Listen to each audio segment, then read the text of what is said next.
Boa noite. De acordo com o Fórum Econômico Mundial, de 136 países analisados, o Brasil ocupa a 41ª posição no ranking de logística.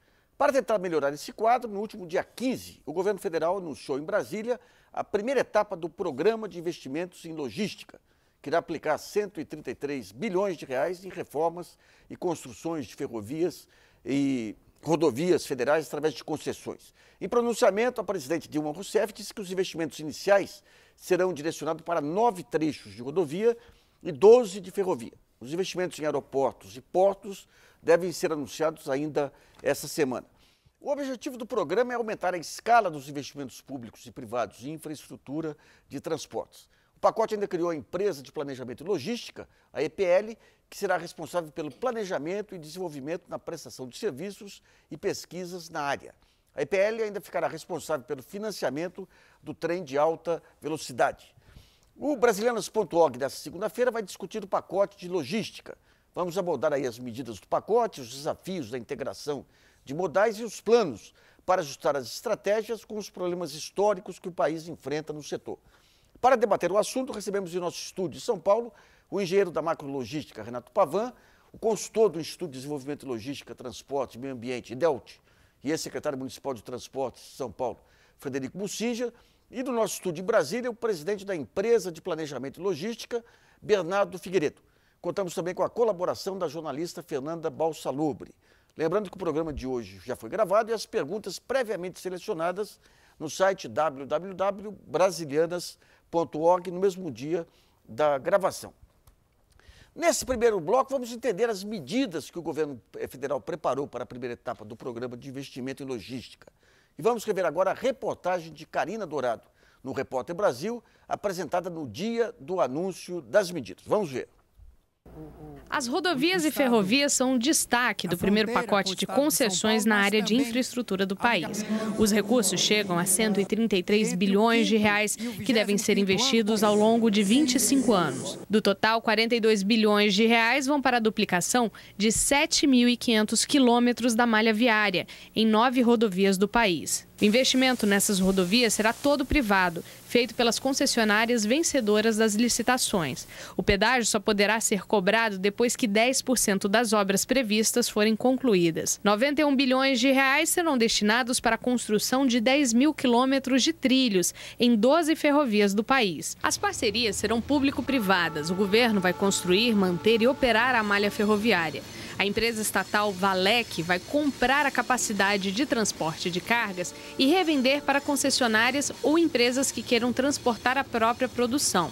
O ministro dos Transportes acredita que as medidas vão trazer impacto econômico a curto prazo e também gerar empregos. Pode-se estimar que não teremos menos do que 150 mil empregos gerados. Um outro pacote para portos e aeroportos, no mesmo modelo de concessões, deve ser lançado nas próximas semanas. Apesar da parceria com a iniciativa privada, a presidenta Dilma Rousseff enfatizou que essas não são medidas de privatização.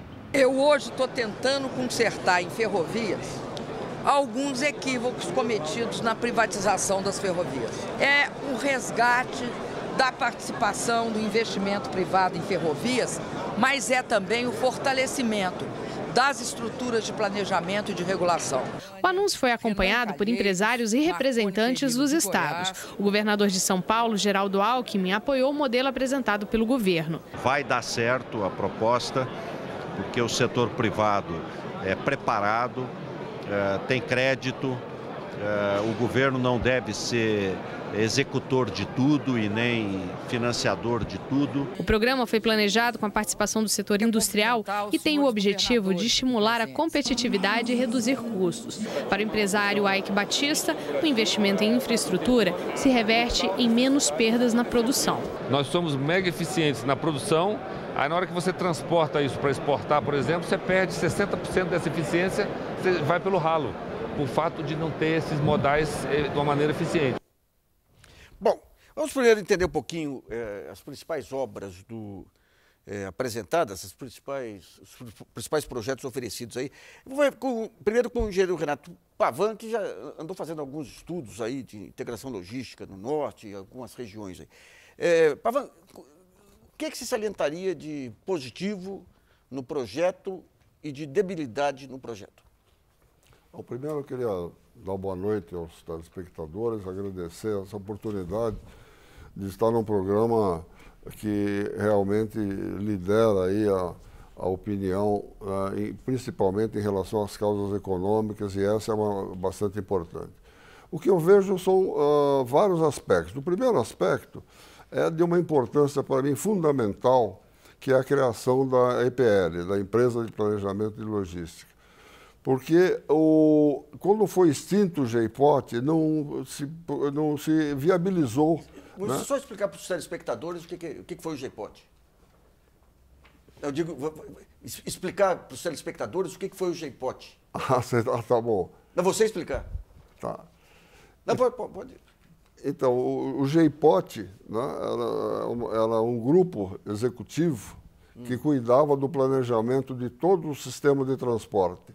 E esse planejamento era um planejamento sistêmico, onde entrava rodovia, ferrovia, transbordo, porto marítimo, porto fluvial, né? Então tinha a visão sistêmica. Quando foi extinto o GEIPOT, aí não ficou claro, né, nos ministérios quem deveria cuidar disso. Então o Ministério do Transporte faz hoje um planejamento, vamos dizer, limitado, sem a visão sistêmica.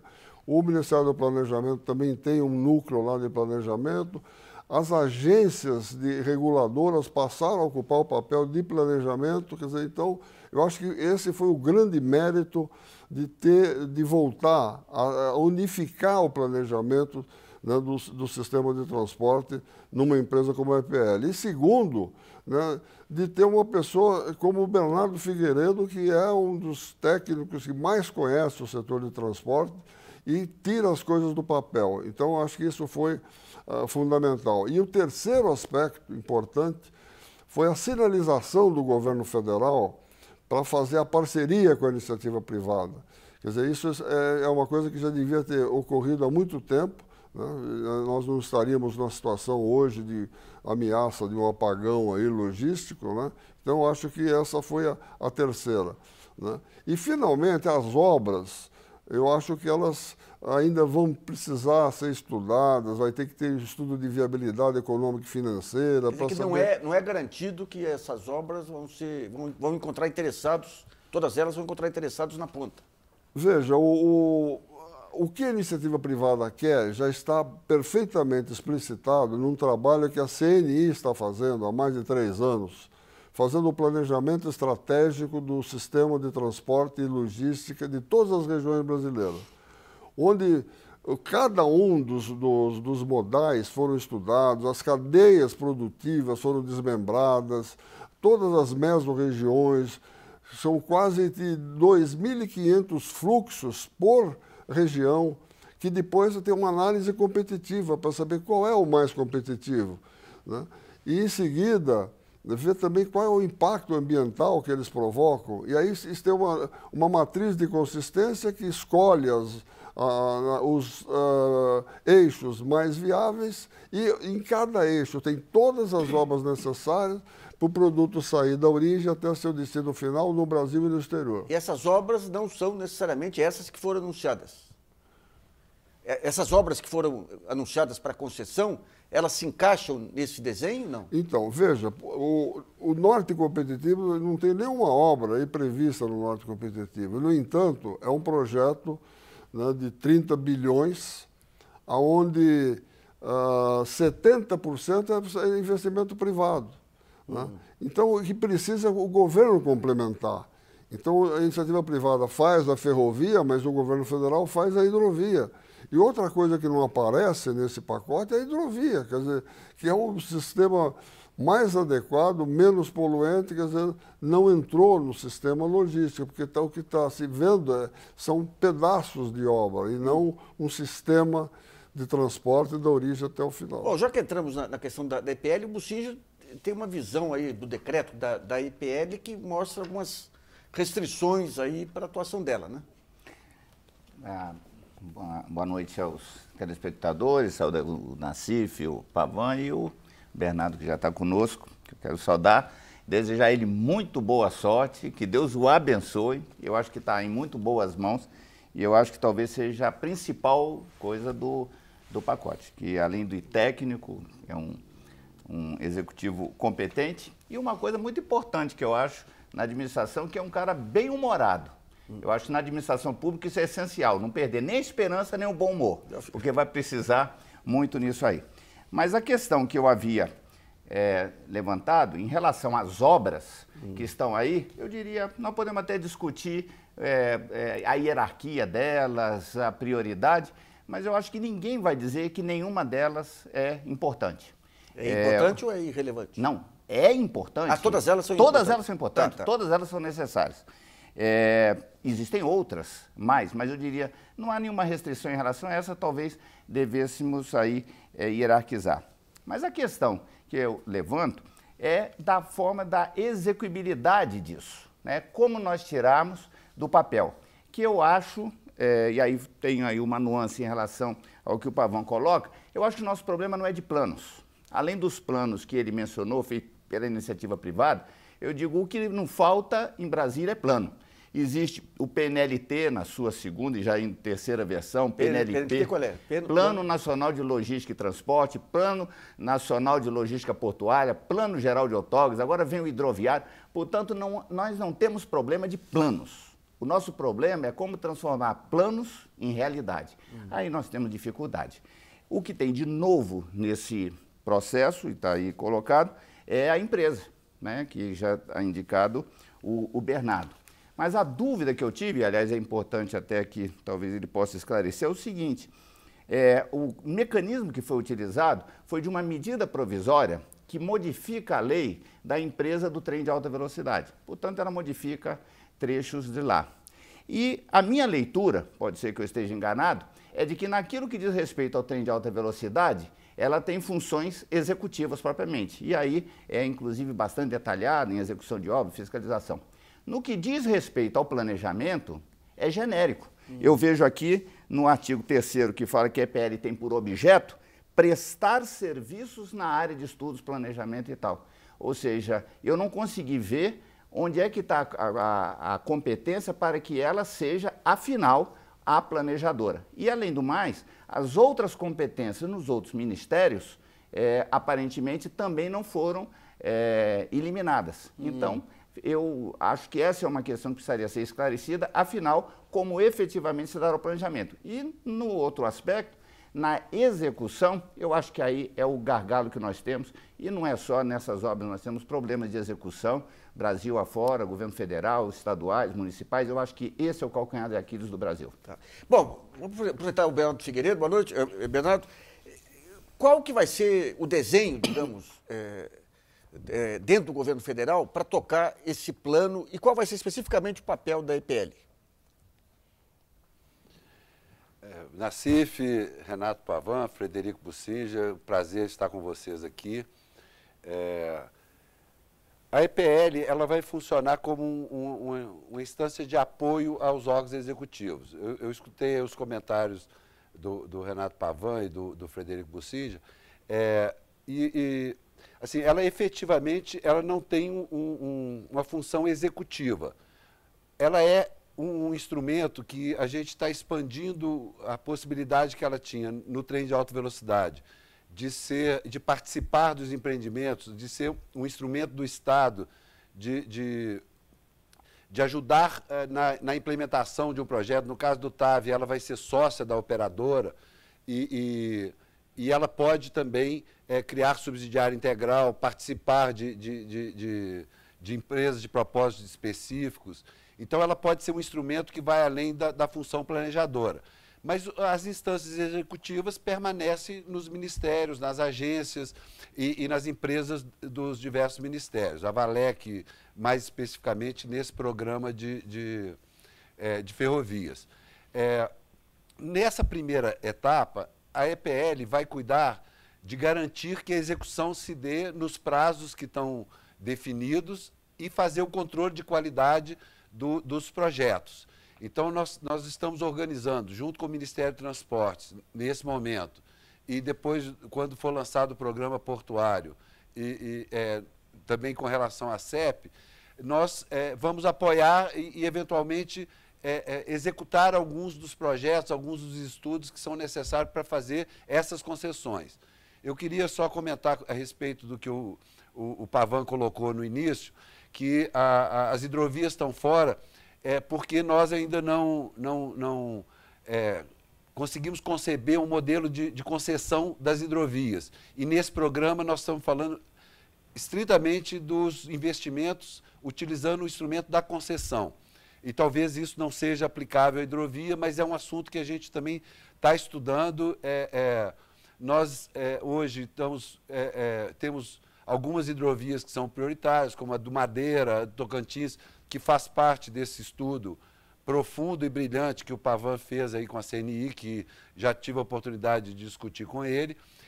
Esse programa não pretende esgotar as ações e nem pretende ser o conjunto dos projetos que vão ser executados, e isso pode e deve ter continuidade. Uma das funções da EPL, além do apoio a esse programa, é também formular projetos que dê continuidade a esse programa.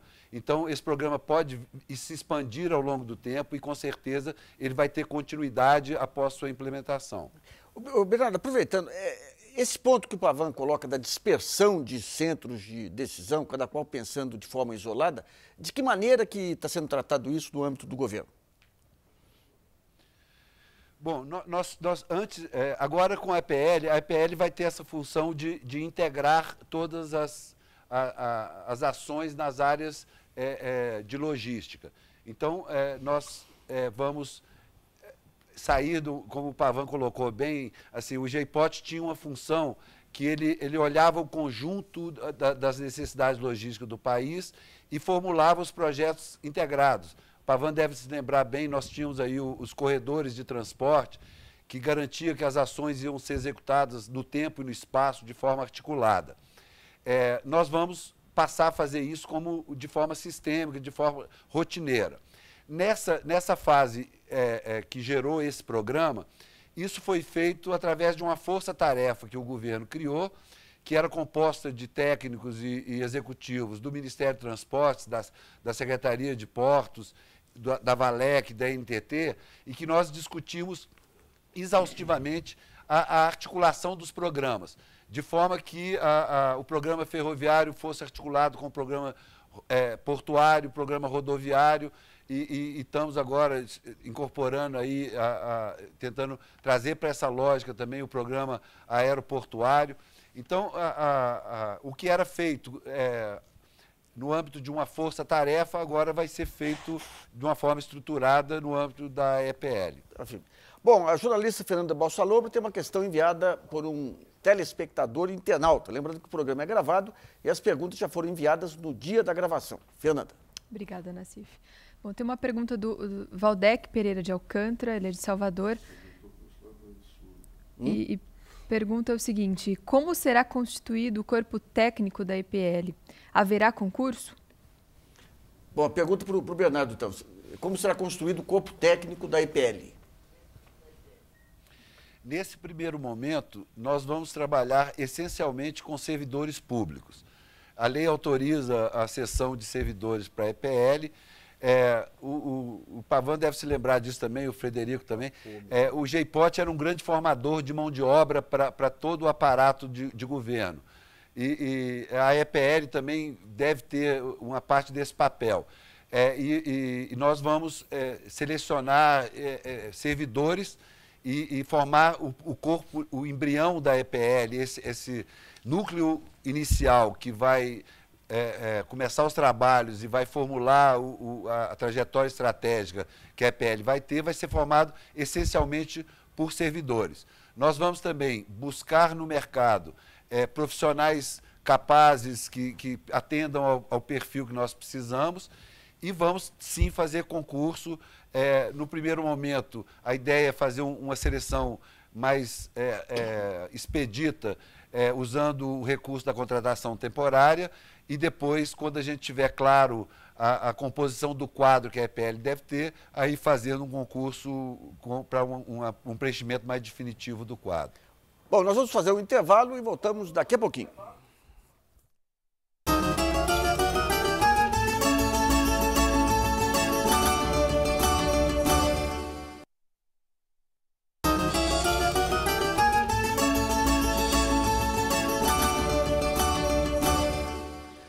Voltamos com Brasilianas.org sobre o novo pacote de logística. Recebemos no nosso estúdio de São Paulo o engenheiro da macrologística, Renato Pavan, e o consultor do IDELT, Frederico Bussinja. E no nosso estúdio em Brasília, o presidente da empresa de planejamento e logística, Bernardo Figueiredo. Na segunda parte do programa, vamos discutir os principais desafios dessa integração entre portos, aeroportos, rodovias e rios navegáveis aí. Então, o ponto central aí é esse conceito de logística que é um pouco mais amplo que o conceito de infraestrutura. Eu queria que o Bussinja analisasse esse pacote e o que está se discutindo aqui sobre esse conceito mais amplo de logística. Eu creio que no outro programa que eu aqui estive, eu já havia levantado essa questão, essa visão que eu classifico de reducionista que nós temos de logística. Muitas vezes nós falamos de logística, falando de transporte, às vezes nem de transporte, é de infraestrutura de transporte, que aliás foi uma palavra que você usou na abertura do programa, e às vezes é apenas infraestrutura viária. Eu acho que há um alento, uma perspectiva de que nós avancemos em direção à multimodalidade, o que já seria um enorme avanço, porque nós temos problemas sérios nisso. Essa falta de coordenação do planejamento e principalmente do gerenciamento faz com que os modos que dependem de outros, como a ferrovia, a hidrovia e os portos em particular, eles sempre têm dificuldade. O único modo autossuficiente é o rodoviário. Esse praticamente faz tudo sozinho. Então, a falta de coordenação do planejamento e gerenciamento conspira contra os outros modos. Eu acho que essa é a principal variável explicativa. Agora, nós temos questões no Brasil que distorcem a nossa logística e geram algumas irracionalidades que estão no campo tributário, por exemplo. Então, está muito longe do aspecto portuário, do aspecto hidroviário, mas acaba afetando diretamente. Então, se a ideia é, efetivamente, nós temos um olhar logístico, é preciso incluir vários outros ingredientes nesses planos e no pacote que está aí. Eu queria ver com o Bernardo, em Brasília, um pouco isso. Mas, Bernardo, qual o balanço que se tem hoje das ferrovias? Que nós tivemos aí a privatização lá atrás, metas ambiciosas de integrar a América Latina, depois teve, já no governo Lula, alguns ajustes aí para tentar pressionar as empresas a investir mais. Qual que é o nível hoje das ferrovias brasileiras? As ferrovias hoje são muito concentradas em alguns segmentos de mercado, mais especificamente minério de ferro, muito forte, e soja, e muito pouca inserção no mercado mais competitivo. Acho que o Frederico, e fico feliz e não esperava outra coisa dele, pela visão que ele tem do conjunto.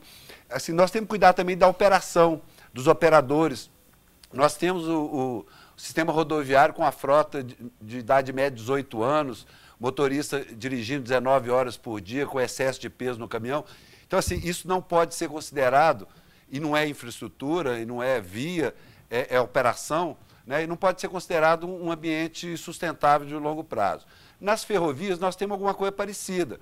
Nós temos uma frota muito antiga, nós temos uma malha que é subutilizada, e é subutilizada não é só por falta de vontade das operadoras, mas porque são trechos construídos há mais de 100 anos, com um perfil absolutamente desatualizado. E nós tínhamos problemas sérios na relação monopolista dos operadores com o mercado, que levava a uma prática de fretes muito altos, que não eram compatíveis com os custos ferroviários. Eu falo muito, quando a gente constrói uma ferrovia, é para reduzir custos de transporte. Se nós não tivermos um mecanismo de que essa redução de custos chega ao setor produtivo, não gera nenhum benefício a construção de uma ferrovia para determinada região. Então, nesse programa agora, a gente trouxe um ingrediente novo, que é um novo modelo para as ferrovias, que a gente acha que vai resolver os problemas que a gente vem observando na operação ferroviária hoje no país. Então, esse modelo novo é permitir que várias empresas trafeguem aí pelos trilhos, né?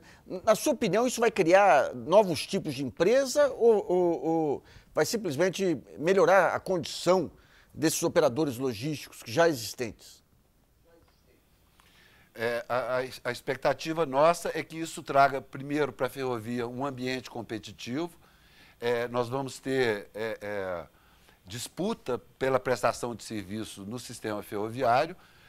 Nós vamos ter a malha mais usada de uma forma mais abrangente, porque nós estamos trazendo, e foi assinado no dia do lançamento do programa, um acordo de interoperabilidade, quer dizer, de compartilhamento da malha por todas as concessões, que também é importante, mas principalmente nós vamos trazer para a ferrovia esse operador que o Frederico falou do rodoviário, que hoje conhece mais o mercado do que qualquer um, e ele pode agora também fazer essa integração diretamente, criando ele operações ferroviárias e trazer para a ferrovia um mercado que hoje ela nem conhece, que é o mercado da carga de alto valor agregado, o mercado do container, que hoje está fora da ferrovia porque não é da parte da cultura da ferrovia. E a ferrovia hoje nem tem equipamentos adequados para fazer esse transporte. Ô Pavão, o que aconteceu com as ferrovias? Eu lembro alguns anos atrás, nós montamos um seminário, veio o pessoal da LL e outros,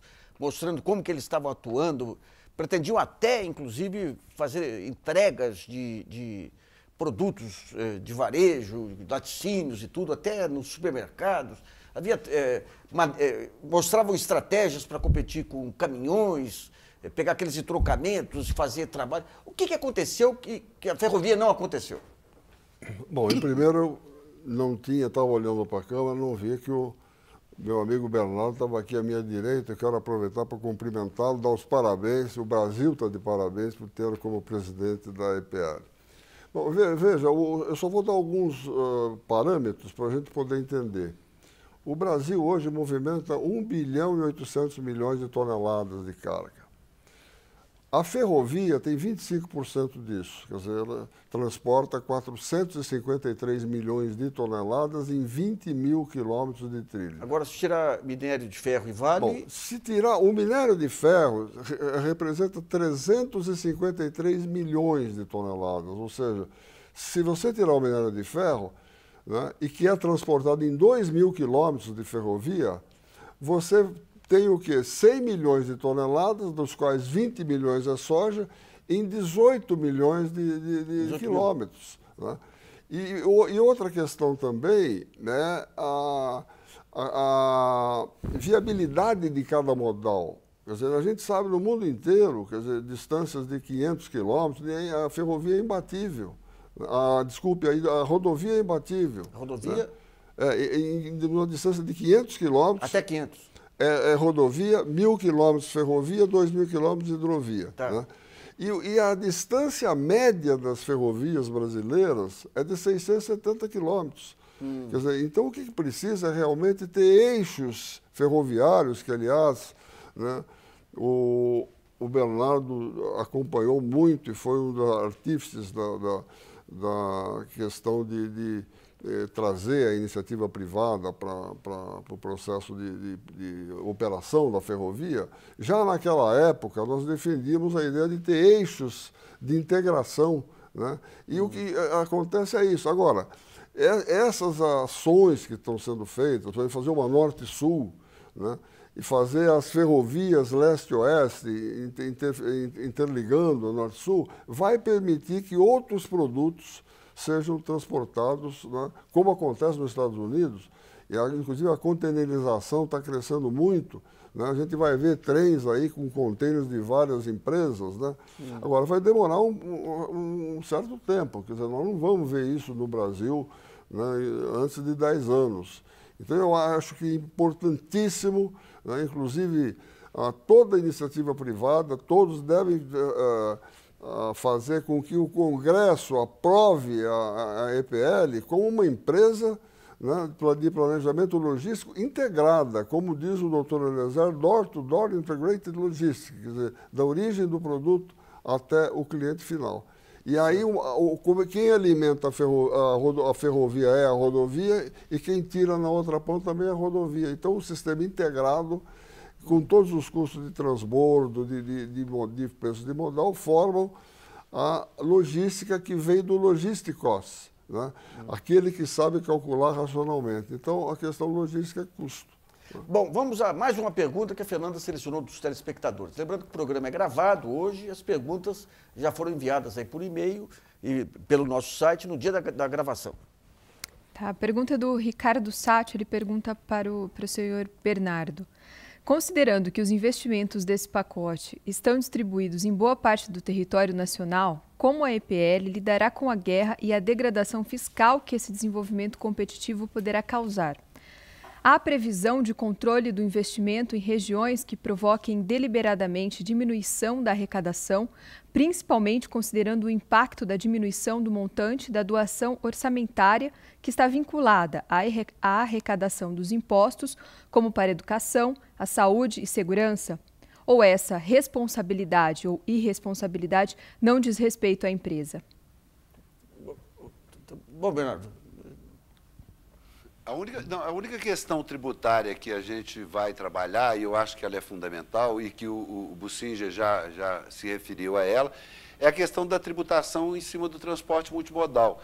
Um dos fatores importantes que inibem as operações intermodais, a combinação do rodovia com ferrovia, com transporte marítimo, é que você tem uma tributação em cadeia que acaba inviabilizando essas operações.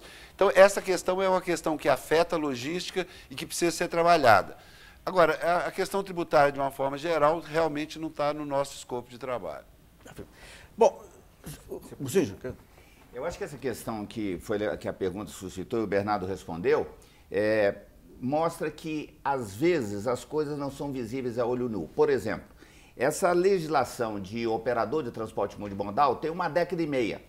É considerada uma legislação supermoderna.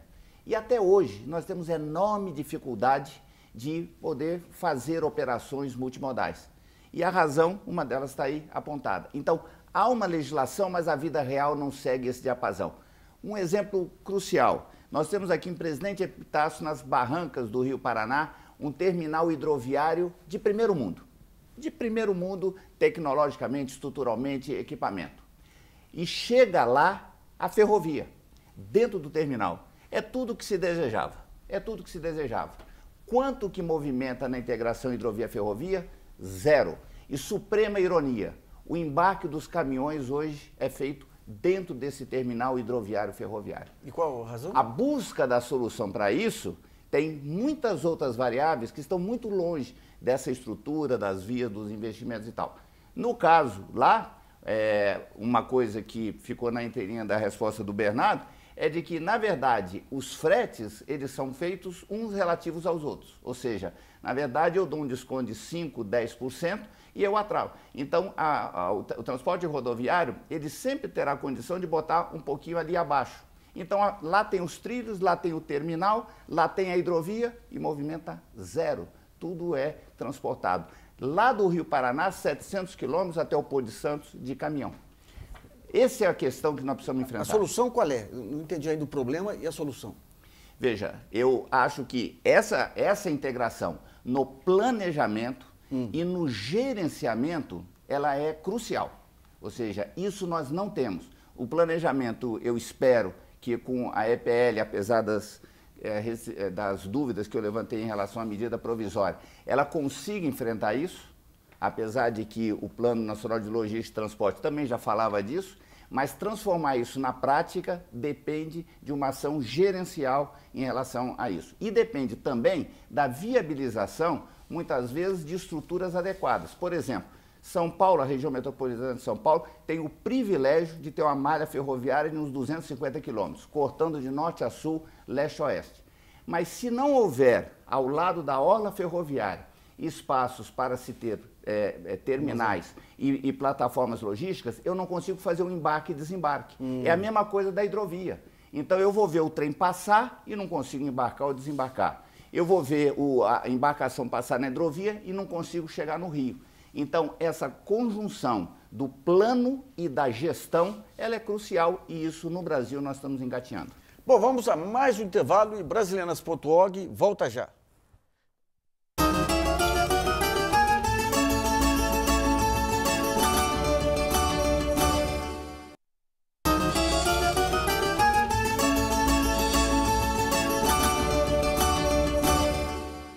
Bom, Brasilianas.org está de volta. O tema hoje é um novo pacote de logística anunciado pelo governo federal este mês. Recebemos de São Paulo o engenheiro da macrologística Renato Pavan e o consultor do IDELT, Frederico Bussinja. E em Brasília, o presidente da empresa de planejamento e logística, Bernardo Figueiredo. Nesse último bloco, a questão é como ajustar o plano federal à estratégia de integração de modal e qual a participação dos estados e municípios nesse desafio. No bloco anterior, o Bussinja estava falando desse ponto aí em São Paulo, que você tem a rodovia, a hidrovia, a ferrovia e não funciona. Daí eu perguntei um pouquinho no intervalo para entender melhor, que não funciona porque não tem carga. Esse é o ponto, né? Então, e há casos de ferrovias que não cumprem as funções aí que tem que ter, que são as suas atribuições. Como que você vê essa questão da solução a ser dada aí? Desapropriar, expropriar a ferrovia da concessionária, impor exigências? Qual é o limite, quais os espaços aí para dar eficiência a esse modelo? Veja, a ferrovia ela é criticada e é criticável realmente, mas nós precisamos registrar que na época que o Pavan estava na FEPAS e eu estava no Porto de Santos, a ferrovia movimentava só 4%. E isso cresceu, quadruplicou, quintuplicou. Então, nesses 15 anos, efetivamente, a ferrovia, em alguns trechos, efetivamente, ela teve um crescimento muito maior. Agora, eu imagino, e eu estive analisando os contratos originais, algumas das questões não foram colocadas em prática. Por exemplo, esse direito de passagem, a interpenetrabilidade das malhas, a interoperabilidade, nos contratos originais, seja da MRS, seja da LL, isso já tinha o espaço para acontecer, mas não foi praticado. Os investimentos, se nós olharmos, ficaram muito aquém daquilo que estava inicialmente previsto no contrato. Então, eu diria, é importante estar no plano, mas do plano é importante estar efetivamente contratado e do contratado precisa ser efetivamente realizado. Então, o exemplo que estava dando aqui no intervalo da integração em Pederneira, que a LL não tem capacidade para operar e por isso passou para a MRS, na verdade, e isso eu diria não tem a capacidade porque não fez todos os investimentos que devia e podia fazer. Então, se tivesse feito, eventualmente ela teria essa condição de ser resolvida. E a descida para Santos é uma outra questão que precisa ser resolvida. Há muito tempo se fala dos investimentos alternativos, no caso da Cremalheira, por exemplo. E isso ficou para trás em relação à descida em gravidade, que é uma obra de arte de engenharia que da antiga FEPASA, que também está subutilizada. E principalmente, no caso do Porto de Santos, depois de 15 anos que começou a se falar da chamada ferradura, ou seja, de uma via dupla, com bitola mista, operada integradamente, até hoje não foi feito. Então, acaba tendo um gargalo na chegada a Santos, porque chegam duas ferrovias e até hoje é muito débil essa integração lá embaixo. Eu queria ver com o Bernardo. Bernardo, pelo que está dando para entender aqui, você tem uma necessidade de um conjunto de investimentos novos, mas você tem um conjunto de obrigações aí, de pessoal que privatizou, que conseguiu as privatizações lá atrás, que não foi cumprido. De que maneira que se pode atuar sobre esses contratos mais antigos? O que está sendo pensado em relação a esses contratos mais antigos de ferrovias? No ano passado, em junho, a NTT soltou 3 resoluções. Eu só peço o seguinte, quando tiver siglas, a gente descrever a sigla para os telespectadores que não estão familiarizados aí com o tema. Então, em junho do ano passado, a Agência Nacional de Transporte Terrestre editou 3 medidas que são fundamentais no encaminhamento do que o Frederico estava falando. Que é a primeira, que é a questão do direito de passagem, que ele tem toda a razão, era previsto contratualmente, mas não era regulamentado, e além disso, a agência durante muito tempo achou que não era suficiente, que esse direito não existia de fato, mas ano passado a NTT editou uma resolução que garante esse direito a todos os concessionários. Mas aí ficaria restrito a quem é concessionário. Então, a NTT também criou uma outra figura que é do serviço dedicado. Eu estou acompanhando aí as discussões, inclusive as do intervalo, e assim, uma questão importante que estava sendo colocada é que você tem a ferrovia, você tem a carga e não tem o trem passando e o trem não se propõe a atender. Até pouco tempo, até essas resoluções, a ferrovia tinha o direito de não atender, de não prestar. Ela não tinha obrigação de colocar um trem e atender o mercado. Então, ela atendia aquilo que era conveniente ou que era rentável para ela. Depois dessas resoluções, a ferrovia é uma ferrovia aberta. O usuário, o cliente de grande proporção, pode criar o seu próprio trem, o seu próprio transporte dedicado a ele. Então, isso foi uma abertura. Mas agora nós avançamos mais, nós criamos a figura do operador independente, que qualquer operador logístico pode se habilitar a prestar o serviço de transporte ferroviário circulando nas linhas que estão concedidas. E no caso específico que o Bucir apontou de Santos, você pode reparar que no programa nós estamos tratando de 3 intervenções que são fundamentais para o Porto de Santos, que é o Ferroanel Norte, o Ferroanel Sul, que cria uma alternativa à cremalheira. Nós podemos descer a carga mais pesada pelo Ferroanel Sul e deixar a cremalheira para cargas mais nobres. E nós vamos tratar também da ferradura lá em Santos, do acesso a Santos. Então, todo esse sistema, isso já está conversado com as concessionárias, esses trechos vêm para um novo processo de concessão. E nessa concessão, nós vamos ter um operador da via. Vai ser uma via aberta a quem quiser operar, quem quiser circular trens. E vão ser feitos todos os investimentos que tragam essas ferrovias para o patamar que o país precisa. É um absurdo o Porto de Santos não ter uma infraestrutura adequada de ferrovia para acessá-lo. Ô, Pavano, nos próximos dias aí vão ser anunciados aí os portos também. Qual a sua expectativa em relação aos portos? O que se tem hoje de desenho das novas concessões já permitem estimar o que vai ser o potencial de cada um dos portos a serem licitados aí? Se você me permite, eu gostaria de fazer um convite a vocês. Dia 28 vai ser lançado o Sul Competitivo pela CNI lá em Brasília. Vocês devem ter recebido o convite, o Bernardo também. Eu queria pedir ao Bernardo, quer dizer, eu acho que a presença dele vai ser muito importante lá no dia 28 na CNI. Contamos com a sua presença, viu, Bernardo? Bom, veja, a questão portuária é um problema seríssimo. Eu queria só falar algumas questões um pouco que foi tratado anteriormente, que é a questão das malhas ferroviárias.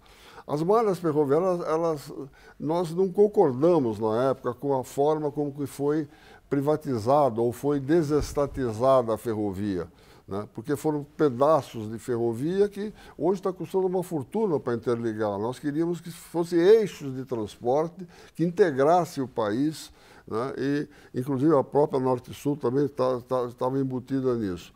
Então, o que aconteceu? Privatizaram com a via de transporte para coisa que era de 100 anos atrás, que transportava charque, boi em pé, café, madeira. E essa é a mesma ferrovia que nós temos hoje. Então, tem trechos que não tem nada a ver mais, tem que jogar fora e fazer o novo, né, como está sendo feito agora, né? Então, esse é um problema também, né, de como na privatização foi feito por superintendências, os concessionários ficaram com muitas vias e aí eles se concentram naquela que é mais viável. Então, a LL, por exemplo, pega lá no Mato Grosso, traz para São Paulo e ela já vem lotada de lá, não pega mais cargas, né? Então, aí a necessidade dessa medida que foi tomada, e isso foi tomado pelo Bernardo na época da NTT, que é separar o operador de via e o operador de transporte. Então, isso é muito importante. Mas deixa eu entender uma coisa, só para entender a lógica da ferrovia. Você falou, a LL pega a carga lá e já vem lotado. Mas se você tem uma via de trem, você pode ter... Qual a capacidade que você tem em uma via de trem para colocar várias locomotivas e vários vagões? Porque Veja, o problema a capacidade da ferrovia, né, evidentemente ela tem um sentido, né, de exportação, de importação, ou de origem-destino e destino-origem. Né? Então, essa é a primeira questão. A capacidade é dada na medida que você vai criando pátios de passagem. Quer dizer, eu dou preferência, por exemplo, à LL. A soja do Mato Grosso, eu vou direto para Santos. O trem que volta vazio, ele tem que, na hora que esse trem carregado está passando, você tem que ter pátios. A Carajás, por exemplo, que vai para quase 200 milhões de toneladas, vai duplicar a via. Então vai ter uma que vai, outra que volta. A Serra de Santos, ela tem 2 vias, né? O que precisa, isso eu quero parabenizar o Bernardo novamente, é rever a questão da Baixada Santista, que foi a maior briga nossa na época, né? Porque aquilo criou um cartório ferroviário onde você tinha um direito de passagem instituído. Hoje, então aí nós queríamos vender a ideia do Open Access, quer dizer, todos podem entrar, tem alguém que controla, e isso melhora muito a eficiência do porto, né, e faz com que a ferrovia tenha uma participação maior. Mas como no Brasil as coisas óbvias são lentas também, Paulo? Vamos a outra pergunta selecionada pela jornalista Fernanda Balsalobre. Fernanda. Uma pergunta da Vera, e ela quer saber. Pensando em Copa e no aumento progressivo de visitantes que naturalmente deveremos receber nos próximos anos, gostaria de saber se estes aspectos estão sendo pensados no projeto, quer seja para execução do governo federal, diretamente, ou pela iniciativa privada contratada ou consignada. Este tipo de alinhamento com outros ministérios está sendo pensado? Bernardo, a empresa vai pensar nisso ou é mais carga especificamente? Não, ela vai pensar a logística de uma forma geral, mas com relação à Copa, tem um programa específico para a Copa. O que vai ser tratado nesses programas, eventualmente, é a questão dos portos de receber navios turísticos, que isso está se discutindo, mas o programa da Copa é um programa específico e dirigido para a Copa e para a Olimpíada. Eu queria só aproveitar a oportunidade da palavra ter passado para mim, para dar os créditos adequados a essa ideia de transformar o sistema de São Paulo num sistema neutro em relação à operação, quer dizer, um sistema aberto a todas as operações. Essa era a concepção que o Pavan defendia lá no início da privatização e que acabou não sendo aceita. Então, assim, o mérito dessa iniciativa é dele, que foi o pioneiro nessa formulação, e que nós estamos aproveitando a ideia dele e agora estamos implementando com 15 anos de atraso, né, Pavan? Então, só para me entender uma coisa, eu estava no Palácio Bandeirantes o dia que foi feita a transferência da FEPASA para o governo federal por conta daquele encontro de contas lá da dívida de São Paulo. Foi quando eu conheci o Pavan. E o Pavan estava entusiasmadíssimo, porque o sonho da integração geral se completava com a FEPASA indo para a Rede Ferroviária Federal, se integrando tudo. E você estava ligado ao governador Covas também. Em que ponto da história que degringolou esse modelo? O problema é o seguinte, a ferrovia, né, ela perdeu a competitividade, então o ônus para carregar a ferrovia era muito caro para o governo, né? Então ele procurou fazer essa desestatização o mais rápido possível. E a empresa contratada, a consultoria contratada, achou melhor fazer a privatização por superintendências da rede, né? Então, por exemplo, aqui em São Paulo nós tínhamos a FEPASA chegando lá no Perequê, tinha a SR5 descendo a serra, né? Tinha a SR4 indo até o interior, né? E tinha, inclusive, em 2 bitolas, uma bitola larga e uma bitola estreita, né? Então, o que a gente estava imaginando, né? Que se você fizesse o acesso ao porto, né, à medida que eles fossem chegando, né, e seria muito mais razoável do que dar o controle para uma. Então, na privatização, quando foi privatizado a SR5, isso ficou, a entrada do porto, do lado direito e do lado esquerdo, ficou para a MRS, a empresa que ganhou essa licitação. E nós lutamos muito, inclusive o governador Covas, na época, nós tentamos, mas não, o BNDES queria, de qualquer maneira, a privatização. Então, isso ficou durante um tempo, aí começou a negociar, a NTT começou a arbitrar isso, mas sempre de uma forma prejudicial, né? Não é um caso com a siderurgia. E a FEPAS, ela era um buraco negro da privatização, porque era a única empresa estadual, né, dentro de uma malha federal. Aí, inclusive com sugestão minha, o governador Mário Covas negociou a FEPASA, né, com o governo federal, para o governo federal fazer a privatização. Só que foi a última a ser feita e entrou, quer dizer, como um encaixe, vamos dizer, no meio, sem que houvesse um estudo mais detalhado das viabilidades.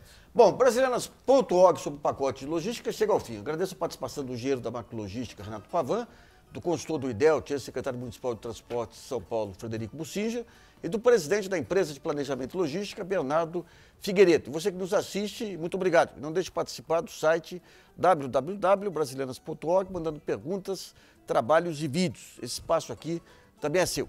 E nós voltamos na próxima segunda-feira, às 10 da noite, aqui na TV Brasil. Até lá.